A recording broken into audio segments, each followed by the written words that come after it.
हाय रे गावात विलय झालंय काय करावं बाबा, माणसं मिळणार तर काय व्हायना तर अवघड आहे. पाणी द्यायचं त्याला पाणी नाही. कुठं कुठं लक्ष द्यायचं बाबा काय एकट्याने. असेल ते बोलतो मी व्यवस्थित हा हा जास्त बोल नको तू ग बस. हा, नाही बोलू बोलत. नको. आणि हे बघ राडा काय तुझा. असेल ते आताच मिटून घ्या. हा पुढे वाढवत नका बोल. नाही वाढवत. काय लाल तुम्ही तुम्हाला सांगितलं होतं ना दारात यायचं ना आमच्या. हा दारात नाही भेटलं म्हणून तुम्ही रानात बॅले डायरेक्ट.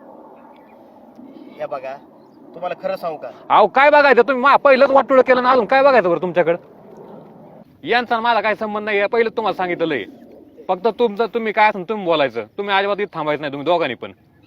हे बघा तुम्हाला खरं सांगू का आमचं पण इथं काय नाहीये पण मी खरं का आलोय तुम्हाला सांगतो. आम्हाला वाटतं कुठंतरी तुमचं चांगलं व्हावा.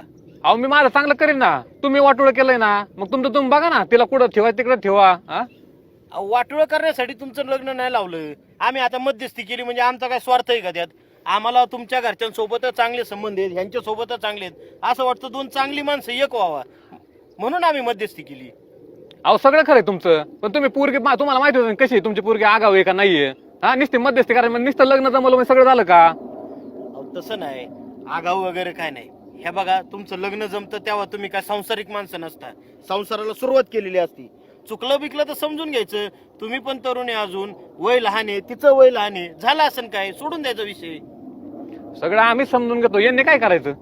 दाजी असं असतं कुठं. अहो कसं असतं हे तुम्ही नका शिकू. आम्ही चांगलं बघितलं 2-3 वर्ष झालं या गोष्टीला. तुम्ही तेव्हा पण लक्ष दिलं नाही काय नाही. तुम्ही सांगायचं होतं तिला काय चुकतंय काय नाही. सगळं मी सांगायचं का. आता आम्हाला मस्त कळलं ते चुकतंय पण आम्ही तरी तिला कवर सांभाळायचं सांगा बरं. पण एवढं काय झालंय तरी काय मला कळू द्या जरा तुझं तुटेपर्यंत.